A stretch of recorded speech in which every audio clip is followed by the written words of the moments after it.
मुअज़्ज़िज़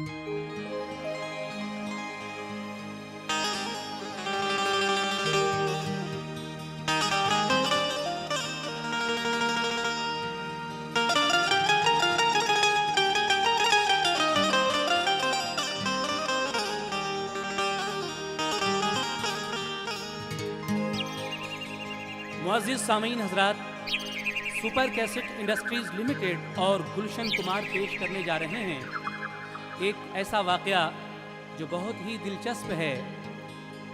ये वाक़या है हिंदुस्तान के एक बहुत ही मशहूर स्टेट उत्तर प्रदेश के ज़िला एटा में एक छोटे से गांव सेवनपुर का, जहां पिछले साल 18 शाबान यानी शब बारात की 18 तारीख़ और 5 नवंबर सन 2001 का, जब गांव में ही एक बरगद का जो बहुत पुराना दरख्त था रात को 10:30 बजे अचानक 2 टुकड़े हो जाता है। सारा गांव इस माजरे को देखकर हैरान रह जाता है। सुबह जब लोगों ने वहां जाकर देखा तो उस बरगद की जड़ में एक बुजुर्ग का मज़ार पाया और तभी से इसका नाम बरगद वाले दादा मियाँ पड़ गया। यूँ तो बहुत सारे बुज़ुर्गों की आपने सवाने हयात और वाक़यात तस्लीम आरिफ की ज़बानी सुने हैं, लेकिन सेवनपुर गांव के कुछ लोगों की फरमाइश पर इस वाक़े को हम आप हज़रात के सामने पेश करने जा रहे हैं। ये पूरा वाक़या किस तरह हुआ है, इसको लिखा है जनाब हाजी शौक वज़ीर गंजवी साहब ने। जितनी भी मालूमात फराहम हुई है उसी के मुताबिक ये वाक़या रकम किया गया है। तस्लीम आरिफ की आवाज़, मोहतरम हाजी शौक वज़ीर गंजवी के कलाम, राजू खान के म्यूज़िक डायरेक्शन में। लीजिए समात कीजिएगा बरगद वाले दादा मियाँ, वाक़या सेवनपुर एटा।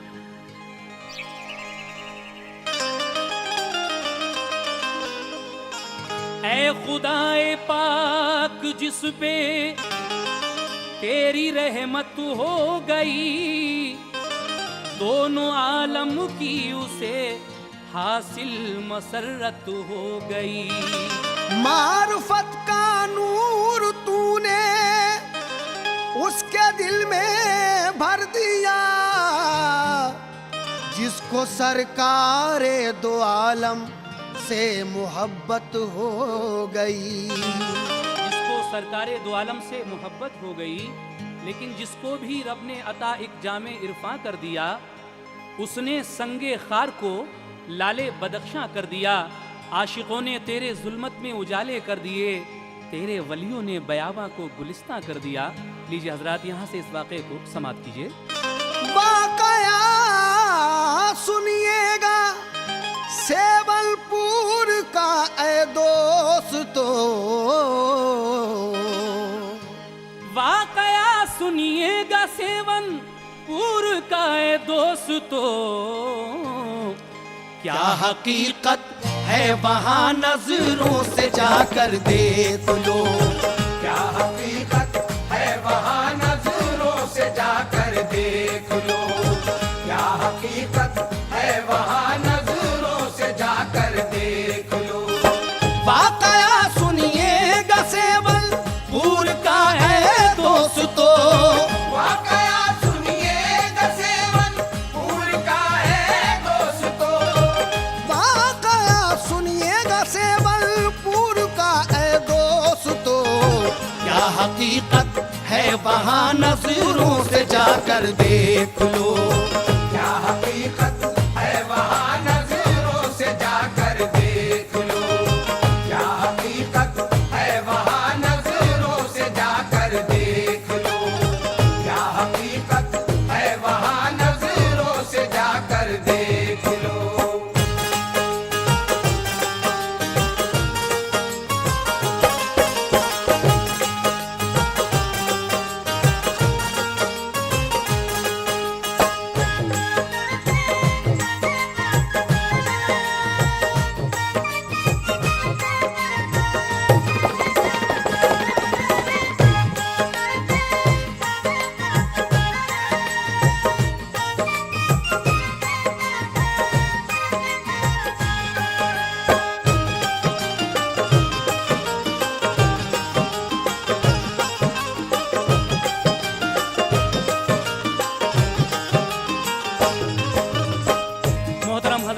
से इस वाक़े का पहला बंद पेश खिदमत है, लीजिए मुलाहिजा फरमाइए।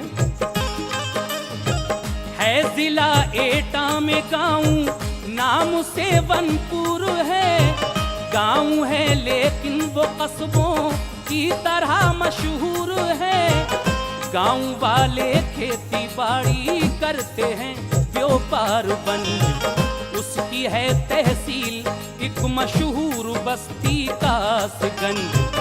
उसका थाना है सहावर, डाक खाना खोजपुर है। वो सेवनपुर से है दोस्तों थोड़ी सी दूर। गांव से कस्बा सहावर दोस्तों है 3 मील। है सवारी से वहां तक आने जाने की सबील।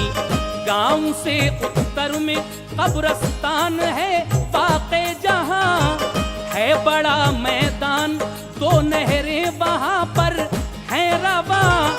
एक बम्बा बह रहा है, एक बड़ा तालाब है। हैं खजूरें और लिप्टिस सब जगह शादाब है। पेड़ पौधे हैं बहुत से, हर तरफ है सब्जाजार। पुरफिजा मंजर है ऐसा जैसे गुलशन की बहार। एक छोटी सी बनी है करबला की यादगार।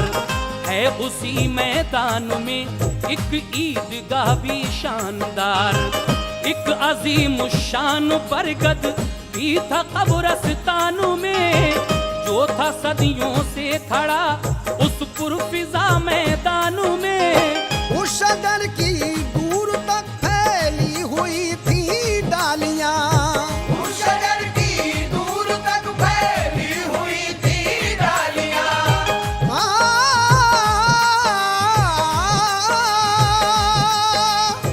उस शजर की दूर तक फैली हुई थी डालियां। गर्मियों के दिन में था वो रहमतों का साहिबा। गर्मियों के दिन में था वो रहमतों का साहिबा। गर्मियों के दिन में था वो रहमतों का साहिबा। गर्मियों के दिन में था वो रहमतों का साहिबा।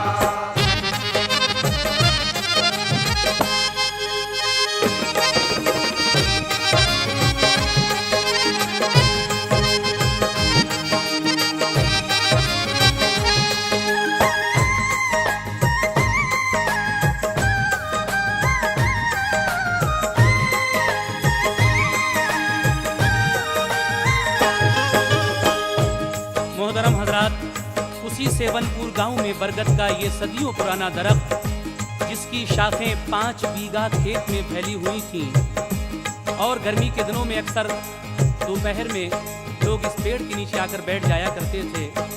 आगे इस बरगद का अहवाल और समाप्त कीजिएगा।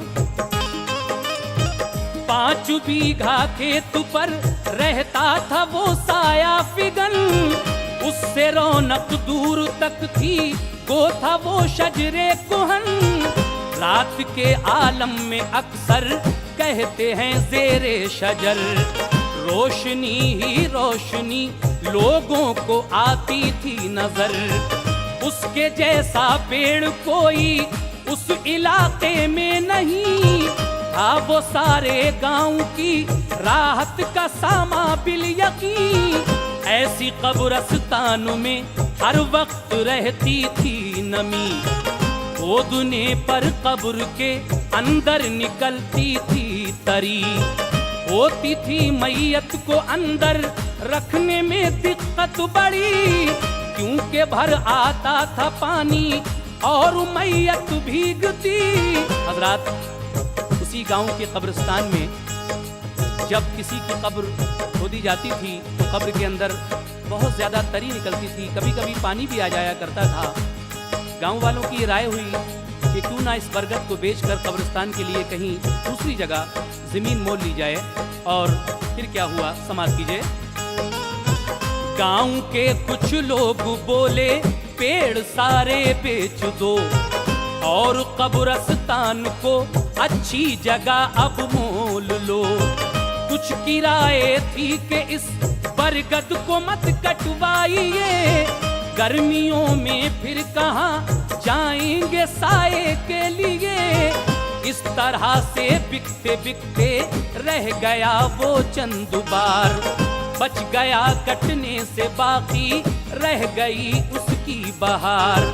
फिर हुआ ये मशवरा पेड़ों को अब कटवाइए, उनकी कीमत से नए पौधे यहाँ रखवाइए।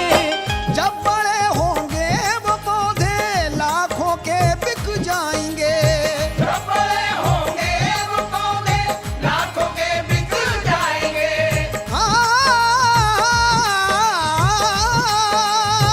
जब बड़े होंगे वो पौधे लाखों के बिक जाएंगे, तब ही कब्रिस्तान को अच्छी जगह ले पाएंगे। तब ही कब्रिस्तान को अच्छी जगह ले पाएंगे। तब ही कब्रिस्तान को अच्छी जगह ले पाएंगे। तब ही कब्रिस्तान को अच्छी जगह ले पाएंगे।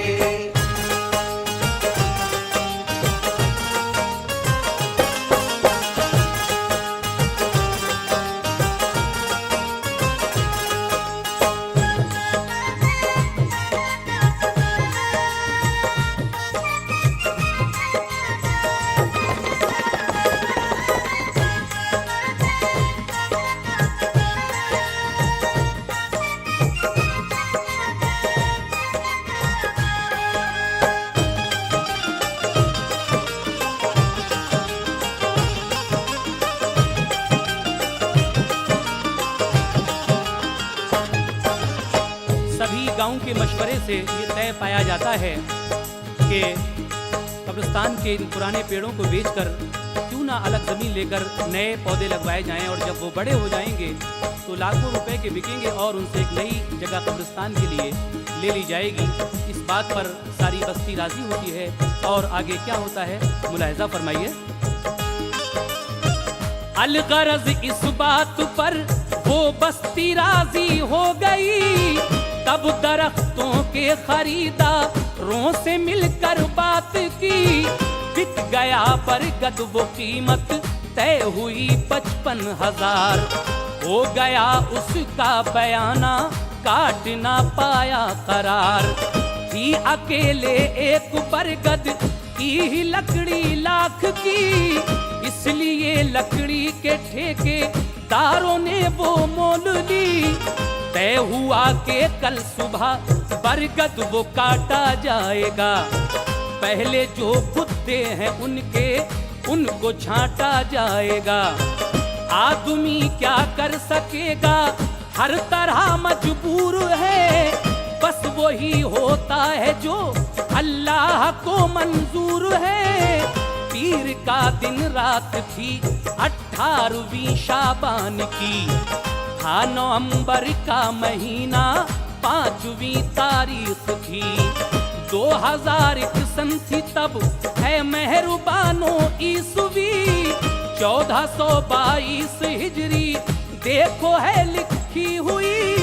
हजरात पीर के दिन 18 शाबान नवंबर की 5 तारीख और 2001 सन ईसवी यानी 1422 हिजरी रात को 10:30 बजे इस बरगद के 2 टुकड़े जो होते हैं उसी का वाकया ये आप इस वक्त सुन रहे हैं। लेकिन उससे पहले कुछ और वाकया इस तरह से लिखा है, समाप्त कीजिए। एक लड़का गांव का जब पहुंचा कब्रिस्तान में, घूम कर तफरीह वो करने लगा मैदान में। देखा बरगद पर परिंदा खुशनुमा बैठा हुआ, देखा बरगद पर परिंदा खुशनुमा बैठा हुआ, देखा बरगद पर परिंदा खुशनुमा बैठा हुआ।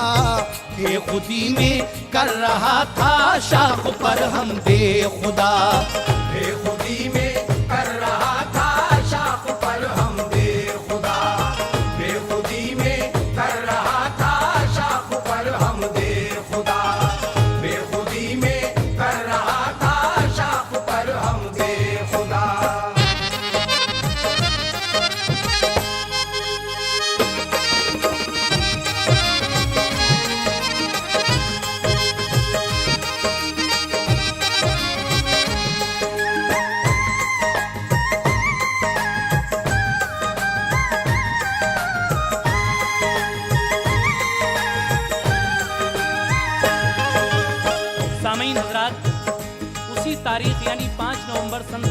एक दो पीर के दिन में ये लड़का उस कब्रिस्तान में जाता है।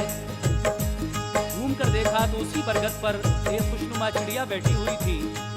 जब इसने उस चिड़िया को देखा तो इसके दिल में ख्याल आया कि मैं इसको मारूं, लेकिन उस चिड़िया को मारना था। और क्या हुआ उस लड़के का, समाप्त कीजिए।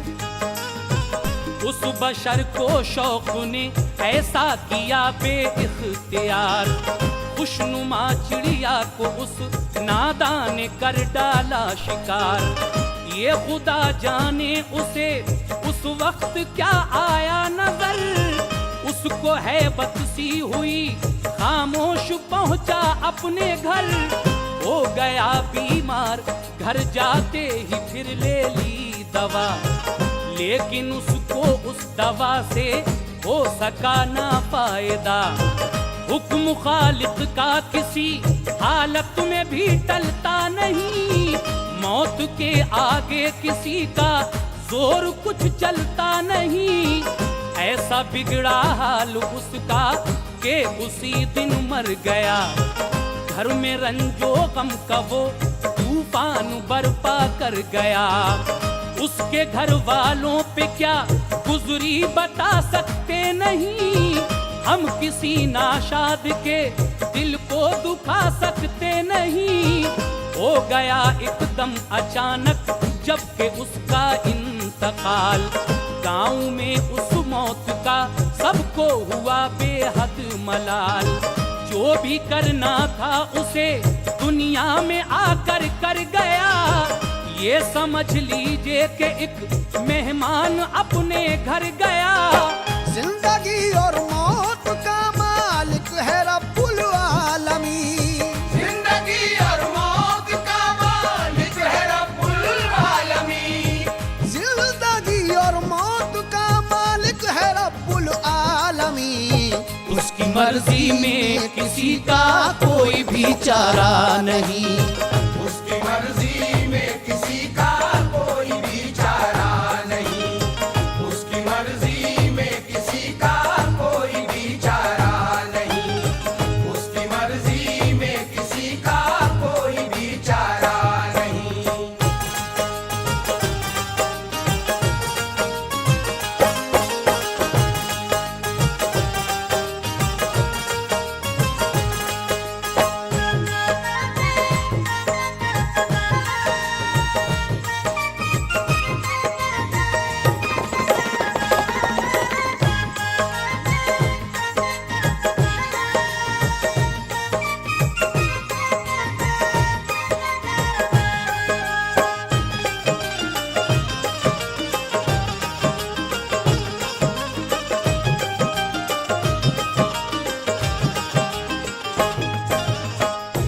सामईन हजरात, उस बरगद पर बैठी हुई उस चिड़िया को जब इस लड़के ने मार दिया, अचानक इसको तेज बुखार आता है, अपने घर जाता है, दवा लेता है, लेकिन दवा से जब कोई फायदा नहीं हुआ, क्योंकि हुक्म खालिक के आगे किसी का बस नहीं चलता।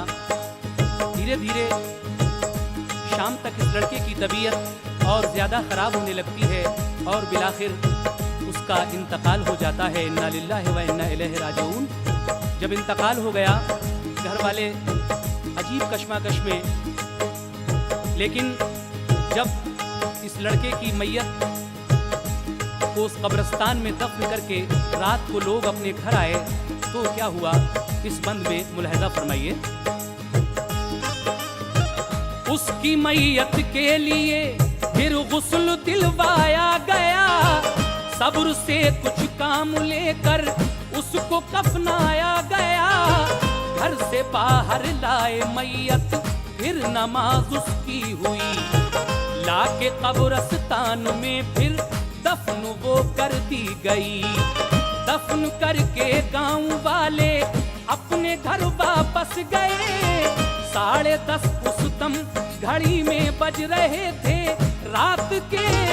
एक सर्राटा सुना बस्ती के लोगों ने अजीब, समझे आफत आ गई क्या कोई बस्ती के करीब। ये लगा के जैसे कोई तेज आंधी आ गई, ये ताज्जुब था सभी को कि हवा बिल्कुल न थी।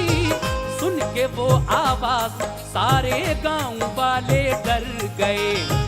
कुछ इकट्ठे हो गए तो कुछ छतों पर चढ़ गए। वो अभी वाकिफ न होने पाए थे इस राज से कि धमाका भी हुआ एक तेज तर आवाज से। सुन के उस आवाज को घबरा गए सारे बशर। ये पुलिस वाले भी उस दम सब ये बोले सोच कर, दूसरी आवाज का कुछ देर कर लो इंतजार। जब न कुछ आवाज आई तब हुआ दिल को करार। फिर हुआ ये मशवरा बाहर निकल कर देख लो। फिर हुआ ये मशवरा बाहर निकल कर देख लो।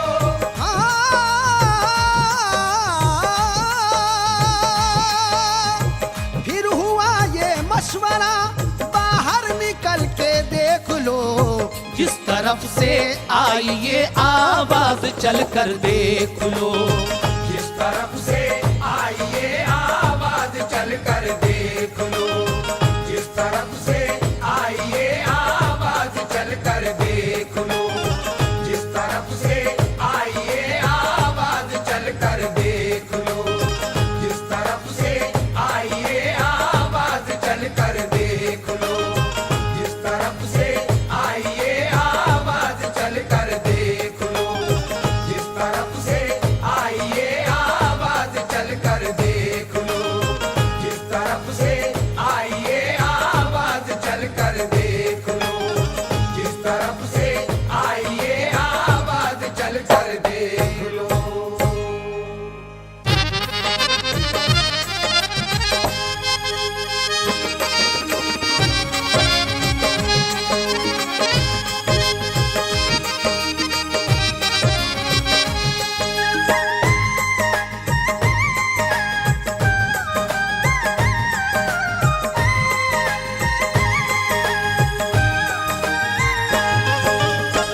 मोहतरम हजरात, उसी रात 10:30 बजे गांव के लोगों ने एक जोरदार सर्राटे की आवाज सुनी और उसके बाद एक धमाका होता है। ये सुनकर गांव वाले थोड़ी देर के लिए खौफजदा हो जाते हैं कि आखिर ये क्या माजरा है। हजरात, उस वक्त अफगानिस्तान पर अमेरिका की बमबारी भी चल रही थी। कुछ गांव वाले ये समझे कि हो सकता है कोई जहाज़ यहाँ पर आकर गिर गया हो। तरह तरह की कयास आराइयाँ हो रही थीं, लेकिन जब दूसरा धमाका नहीं होता है तो कुछ लोग टार्चें लेकर जिस तरफ से ये आवाज़ आई थी यानी कब्रिस्तान की तरफ चल देते हैं और वहाँ पर जाकर उन गांव वालों ने क्या मंजर देखा, लीजिए मुलाहिजा फरमाइए। टार्चें ले लेके काफी लोग बस्ती से चले। वो पुलिस वाले भी आगे आगे उनके साथ थे। जाके कब्रिस्तान में देखा तो एक हैरत हुई, क्यों फिजा बदली सी है। फिर भीड़ आगे बढ़ गई। देखा सबने वो अजीम शान बरगद गिर गया। बेहवा के पेड़ पर ये हादसा कैसे हुआ, देख कर हैरत हुई सबके लिए इस बात पर। एक दो टुकड़े हुआ, आधा इधर आधा उधर, खुद ब खुद ये चिर गया। हैरत में थे छोटे बड़े, पहुंचे जड़ के पास और देखा निहायत गौर से। मोहतरम हजरात, जब गांव के बहुत सारे लोग इस जड़ के पास पहुंचते हैं और ये देखकर हैरान रह जाते हैं कि 85 फीट मोटी जिसकी जड़ थी यानी तना था, वो पेड़ ठीक बीच से आधा इधर है और आधा उधर गिरा है, जिसका एक मोटा सा तना जो बराबर में यादगारे करबला थी उस पर जाकर टिका हुआ है। वो 4 इंची की बहुत पतली सी दीवार जिस पर इतना मोटा तना टिका हुआ था, कहीं से जरा सी दरार भी नहीं आती है। ये साहिब मज़ार की करामत ही कहिए। और आगे क्या होता है, समाप्त कीजिए। खुद ब खुद ये चिर गया, हैरत में थे छोटे बड़े, पहुंचे जड़ के पास और देखा निहायत गौर से। उसकी जड़ में कुछ पुरानी ईंटें थी उलझी हुई, गौर से नीचे जो देखा एक पुख्ता कब्र थी। देख कर सब लोग वापस अपने अपने घर गए, रात भर होते रहे उस पेड़ के ही तज़किरे। फज्र की पढ़कर नमाज आए बहुत से आदमी, देख कर तुरबत वहाँ सबको हुई बेहद खुशी। की तिलावत बैठ कर उस जा कुराने पाक की, एक चादर भी चढ़ाई, फातिहा सबने पढ़ी। रफ्ता रफ्ता फिर इलाके में ये शोहरत हो गई, रफ्ता रफ्ता फिर इलाके में ये शोहरत हो गई।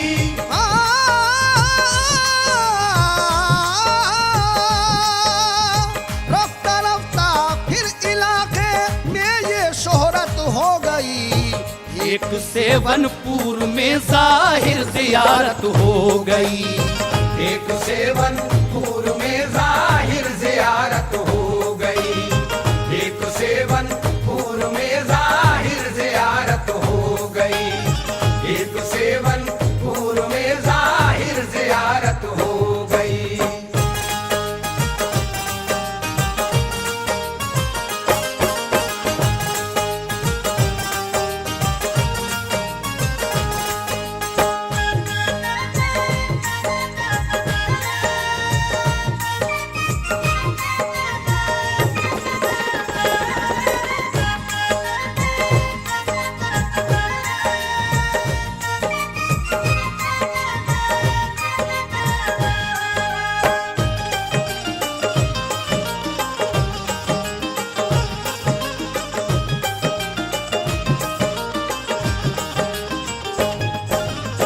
सामीन हजरात, इस तरीके से सेवनपुर में ये मज़ार यानी ये ज़ियारत, जिसको दादा मियाँ बरकत वालों का नाम दिया जाता है, मशहूर हो जाती है।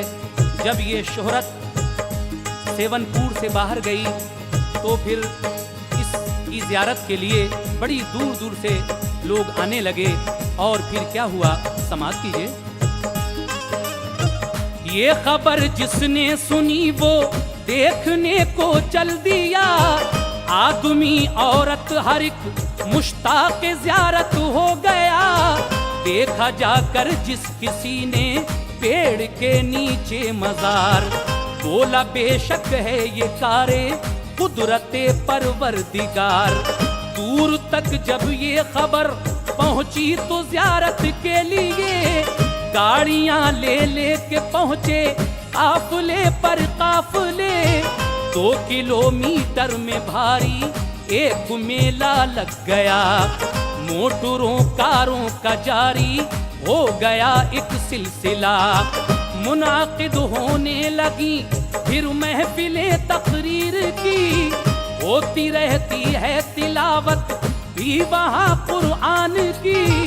दूर से फनकार भी आते हैं ज़ियारत को वहाँ, गाहे गाहे होती रहती हैं वहाँ कव्वालियाँ। एक मेला सा लगा रहता है, रौनक है बड़ी। तेल पानी और तबर्रुक लेके जाते हैं सभी, बिजली पानी और होटल का वहाँ है इंतजाम। सायरीनों का वहाँ रहता है हरदम अज़्दहाम। इंतजामी कारकुन मौजूद रहते हैं वहाँ, गश्त करती रहती हैं सब इंतजामी टोलियाँ। फातिहा होने लगी, खादिम वहाँ रहने लगे। फातिहा होने लगी, खादिम वहाँ रहने लगे। फातिहा होने लगी, खादिम वहाँ रहने लगे। साहिबे मरकद को सब दादा मियाँ कहने लगे, साहिबे मरकद को सब दादा कहने लगे। साहिबे मरकज को सब दादा मियाँ कहने लगे। साहिबे मरकज को सब दादा मियाँ कहने लगे।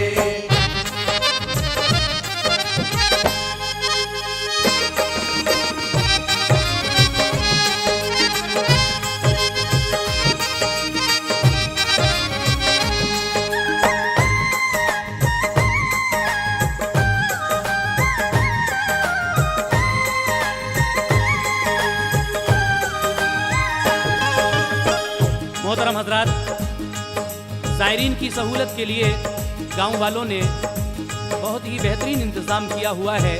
किसी तरीक़े की कोई परेशानी वहाँ नहीं होती है और गांव के नौजवानों की टोलियाँ वहाँ मेले में घूमती रहती हैं ताकि कोई किसी के साथ बदतमीज़ी न करे, किसी को कोई जेब ना काटे और किसी तरह की कोई धोखेबाजी ना हो। बहुत ही अच्छा इंतज़ाम वहाँ आप पाएंगे। खाने पीने के होटल, दुकानें सजी हुई, बहुत अच्छा मंजर है। लेकिन हजरात, इस वाक़े को जब पूरा 1 साल हो जाता है, यानी 5 नवंबर सन 2002 आती है, तो गांव वालों ने उर्स कमेटी की जानिब से कव्वाली का एक प्रोग्राम, तकरीर का प्रोग्राम वहाँ पर रखा, जिसमें तस्लीम आरिफ को भी जाने का इत्तफाक हुआ और हमारे साथ मोहतरम हाजी शौक साहब भी थे। वहाँ जाकर देखा तो तबीयत खुश हुई और जो कुछ और देखा वो मंजर जनाब शौक पेश करते हैं। लीजिए मुलाहिज़ा फरमाइए। उर्स सालाना हुआ 18वीं शाबान को, उसमें शिरकत जिसने की सब हाल उससे पूछ लो। देख कर मंजर दुकानों का किनारे नहर के, ऐसा लगता है कि कलियर के नजारे मिल गए। शहर के बाजार जैसी रहती है रौनक वहाँ, पोस्टर कैसेट किताबें लेते हैं खुर्दो कलाम, और भी सामान लाते हैं वहाँ दुकानदार। लोग ज़ियारत के लिए जाते हैं सब परवाना बार, सब अकीदतमंद कहते हैं मिला हमको करार। उर्स सालाना का फिर हमको रहेगा इंतजार, कहते हैं अब इंतजाम अच्छा वहाँ हो जाएगा। जाने वाला हर तरह की अब सहूलत पाएगा, जाने वाले जब मुरादें अपने दिल की पाएंगे, उनसे तब तस्दीक होगी लोग सुनकर आएंगे। आए एक गुरसाए गंजी हाजी मजहरुद्दीन भी, साथ देगे आपने पकवाई आकर बाखुशी। फातहा देकर तबर्रुक सबको बांटा शाद शाद, क्योंकि जो मांगी थी वो पूरी हुई उनकी मुराद। एक साहिब कह गए ऐसी घड़ी भी आएगी। एक साहिब कह गए ऐसी घड़ी भी आएगी। एक साहिब कह गए ऐसी घड़ी भी आएगी। रब ने चाहा तो यहाँ मस्जिद भी एक बन जाएगी। रब ने चाहा तो यहाँ मस्जिद भी एक बन जाएगी। रब ने चाहा तो यहाँ मस्जिद भी एक बन जाएगी। रब ने चाहा तो यहाँ मस्जिद भी एक बन जाएगी।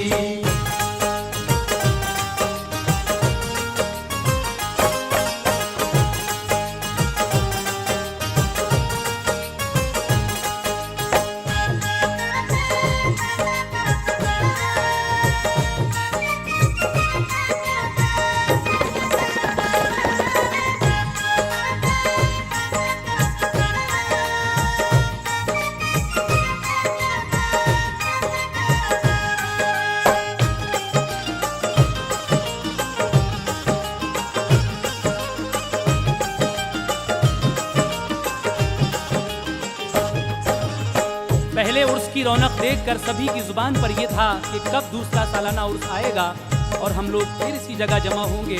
वैसे तो सामीन वहाँ पर दिनों रात मेले जैसा मंजर है, लेकिन उर्स की बात भी कुछ और हुआ करती है।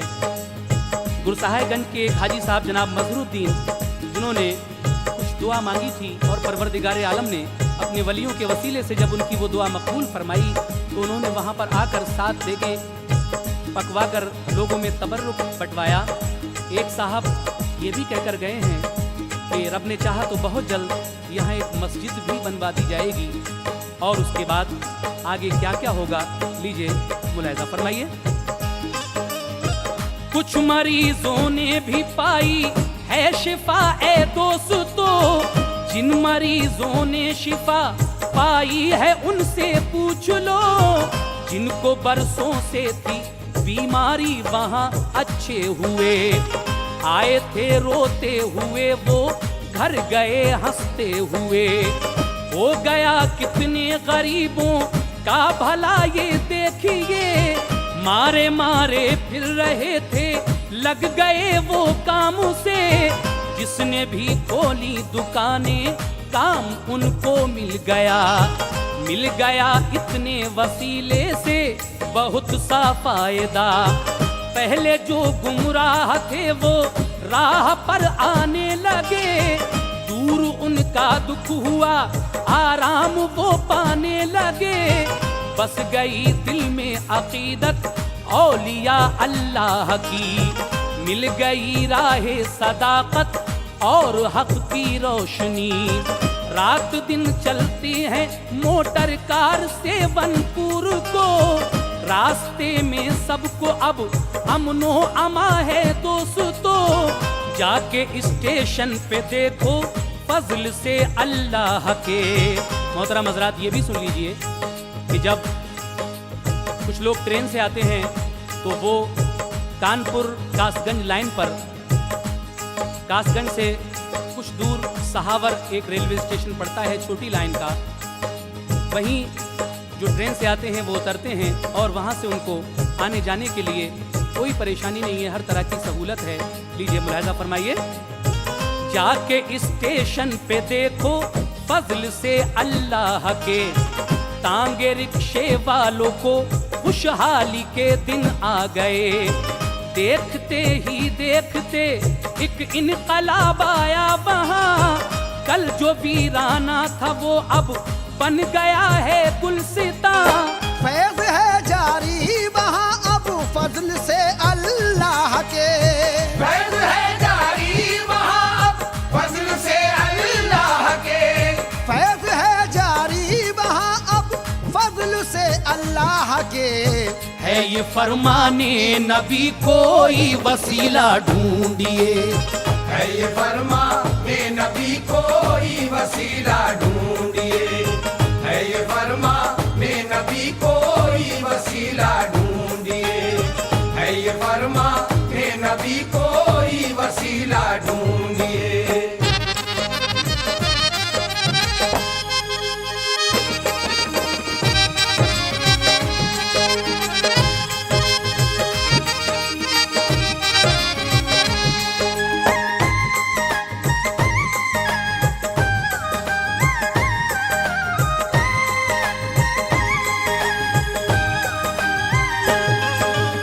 लीजिए सामीन हजरात, एक और करामत मैं पेश कर रहा हूँ।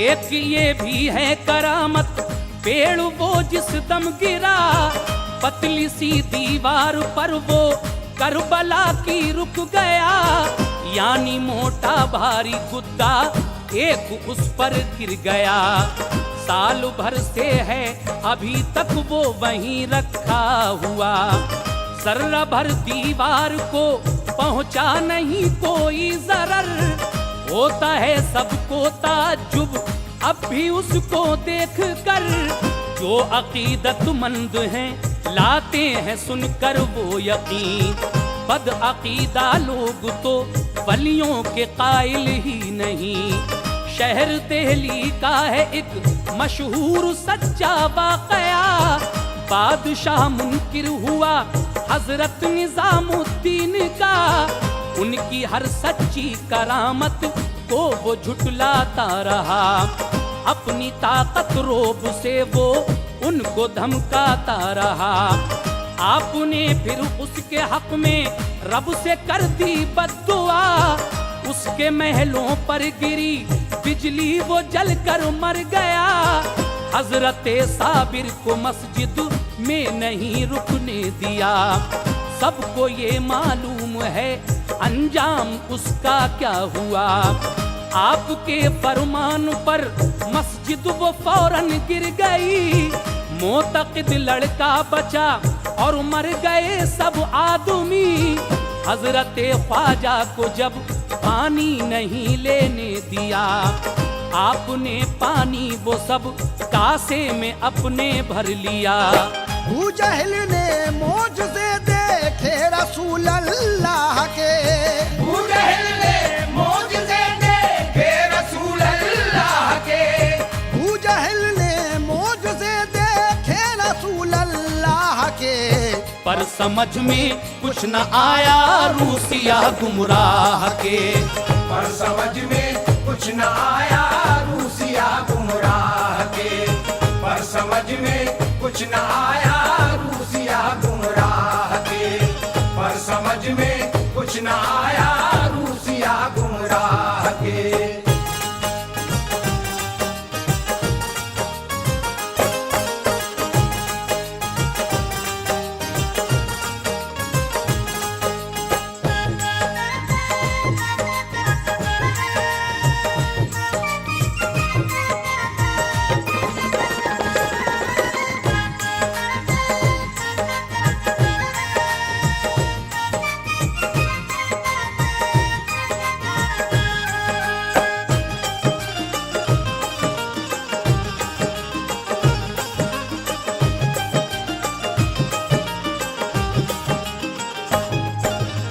लीजिए हजरात, इस कैसेट का आखिरी बंद पेश कर रहा हूँ। जनाब शौक वजीर गंजवी साहब इस आखिरी बंद में क्या कह रहे हैं, समात कीजिएगा। सामीन तस्लीम आरिफ की आवाज़ में सेवनपुर बरगद वाले दादा मियाँ का जो वाक़या आप सुन रहे हैं, ये पहली बार आपकी खिदमत में पेश किया जा रहा है। इंशाअल्लाह हमारी ये कोशिश रहेगी कि इस वाक़े का VCD भी हम बहुत जल्दी तैयार करें और फिर आप लोग ये सारी मंजर निगारी एक फिल्म की शक्ल में भी देख सकें। लीजिए आखिरी बंद मुलाहिजा फरमाइए। अबू जहल पर ऐसी फिर लानत हुई अल्लाह की। दीन की दौलत न पाई वो हुआ फिर दोज़खी। औलिया अल्लाह से ऐसी अकीदत कीजिए जिससे राजी हो खुदा, रहमत मिले सरकार से। अपने आका मुस्तफ़ा की सुन्नतें अपनाइए। दीन हक के आईने में खुद को हर दम देखिए। अपने रब की उम्र भर सच्ची इबादत कीजिए और सरकारे दो आलम की इताअत कीजिए। दीन को दुनिया से अफजल जानिए हर हाल में। है बड़ी मक्कार दुनिया हासिलेगी जालू में। ज़हन में हर वक्त रखना चाहिए हक़्क़ुल इबाद। खुद ब खुद हो जाएगा सब आफतों का इंसदाद। औलिया अल्लाह फिर तुम पर करम फरमाएंगे। रास्ते के राहज़न सब राहबर बन जाएंगे। शौक पर नजरे करम हो ऐ खुदाए दो जहां। शौक पर नजरे करम हो ऐ खुदाए दो जहां। शौक पर नजरे करम हो ऐ खुदाए दो जहां। सारे आलम पर हो या रब बारिशे अमनो अमा। सारे आलम पर हो या रब बारिशे अमनो अमा। सारे आलम पर हो या रब बारिशे अमनो अमा। शौक पर नजरे करम हो ऐ खुदाए दो जहां। शौक पर नजरे करम हो ऐ खुदाए दो जहां। शौक पर नजरे करम हो ऐ खुदाए दो जहां। सारे आलम पर हो या रब बारिशे अमनो अमा। सारे आलम पर हो